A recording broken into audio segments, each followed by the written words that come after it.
Extreme Ownership Rundown number 23.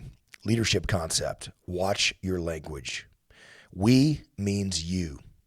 The first step in taking ownership is to acknowledge a mistake or failure. But when you do this, be careful to watch your language. Here are examples of what it often sounds like when a leader attempts to take ownership in front of the team or someone else. We failed and we need to fix this.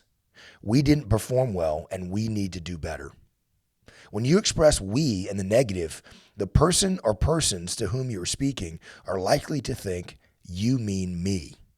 It sounds like you're casting blame on them. Even if that wasn't your intention, it is often interpreted that way. So be careful in the language that you use. When giving credit to the team for their successes, use we. But when taking ownership of a mistake or failure, use I and me, like this. I failed to ensure we accomplished our mission, and here is what I'm going to do to fix this going forward. We didn't perform well, and that's my fault. Here is what I will do better next time to ensure we are successful. Remove the qualifiers. When taking ownership, be careful to avoid qualifying language. Even when we see how something is actually our fault and what we could have done to prevent a mistake or failure from occurring, when the moment of truth arrives and we utter the words to other people, our ego often tempts us to sneak in qualifiers, such as, "This is probably my fault. I'm mostly to blame." Partial ownership doesn't work. If you are only taking part of the blame, then you are still blaming someone or something else. And since you can only control you, this means you aren't fully committed to owning the problem and the solution to fixing it. When you don't fully own the problem and the solution, the problems don't get solved. So remove the qualifiers. This is my fault. I am to blame. The difference might seem subtle, but the meaning is radically different, and so are the results. Extreme ownership requires 100% ownership. So watch your language, take total ownership of mistakes and failures, and get those problems solved. Real world example. There are probably some things I could have done better, the leader said. This was a leadership role play exercise during a workshop with a client company's core leadership team. I listened as Echelon Front's Chief Operating Officer, Jamie Cochran, gave a presentation on self-assessment and assigned the group an exercise we call the balance assessment. Each leader was required to conduct an honest, realistic evaluation of themselves to determine where they needed to improve.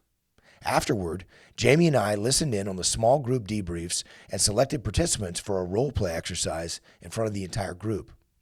As the leader concluded his first attempt at taking ownership during the exercise, Jamie asked the rest of the team for their feedback. How did he do? She asked. Did he take ownership?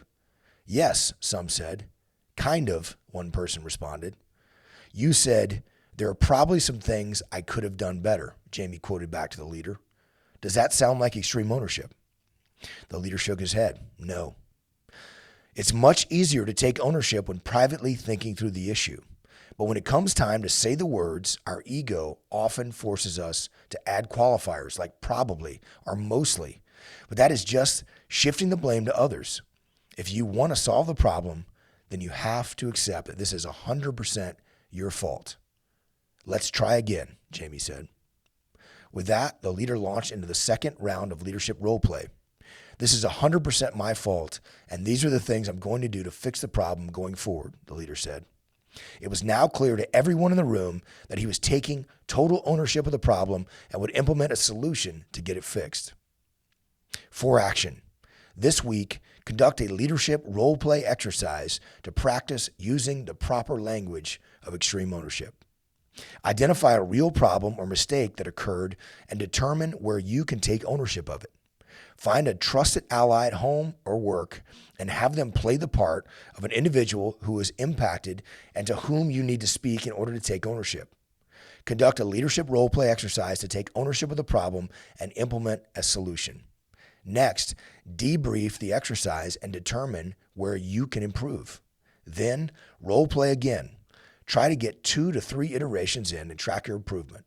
Then, go and take ownership of the problem. Have the conversation in real life and get the problem solved.